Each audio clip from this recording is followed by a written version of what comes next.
Okay, window making time.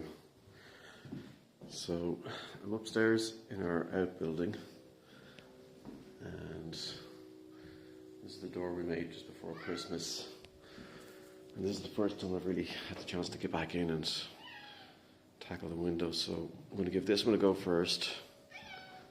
I have all this wood left over from when I bought wood for the doors and stuff. So what I'm going to do is cut these wide ones in half on the table saw here. Same with these ones as well to make the frame.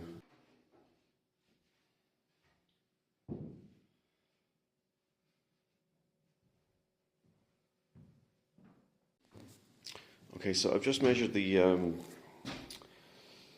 space for the window. You can see this piece is going to be on the bottom for the frame, and it's about, I don't know, 7 or 8 mil wider than it is at the top. And then we've got the same as well for the verticals, that this is the right, this is the left. There's slightly more, probably about 8 mil or something like that there. That's longer on one side. So the space isn't square. So what I think I'll do is, actually it's quite apart because you can see from the old window that there's like a gap running along here. Yeah, there is gaps along this end as well that you can see there now when I move the phone over. Can't really say much about this side because it's all coming away and rotten.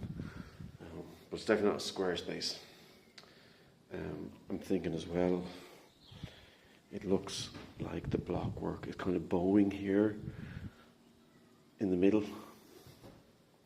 So what I might do is take a measurement from the middle across just to see, and again from the middle going down, and work out what a square frame would be. And then what I'll do is I'll fill it with expanding foam or something once it's in, and just to make it a bit more airtight in the frame.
Okay, so the walls had these logs placed in them. There's 4 of them that were used obviously for kind of screwing into to hold the old frames in place, but these guys are, they're completely perished. I don't know if it's wet rot or dry rot or woodworm or what the story is there, but it's just basically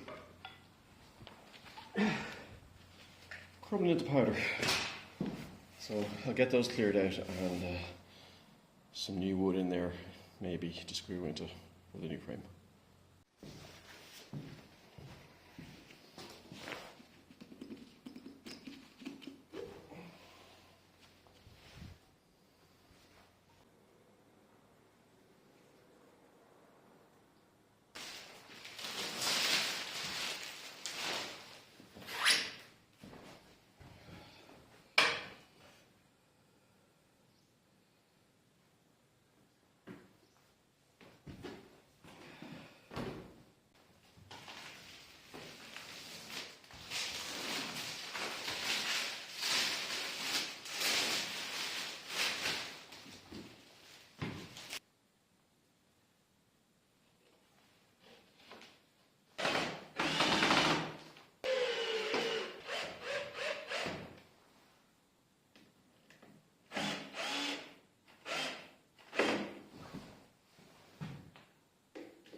Okay, so that's my 2 windows in.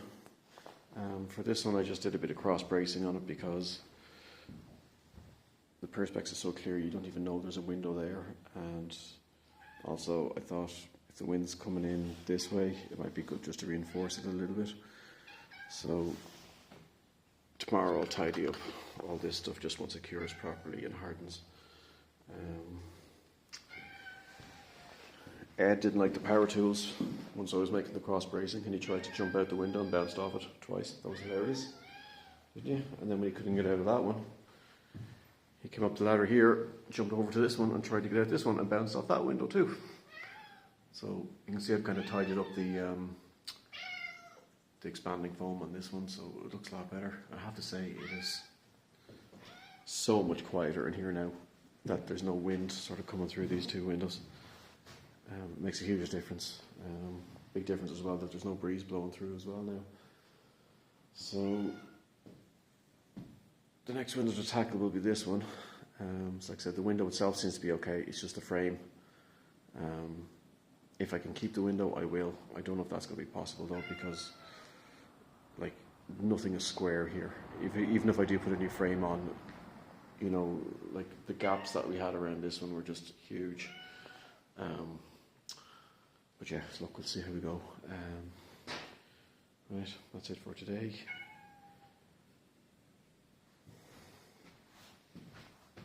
Say goodbye, Ed.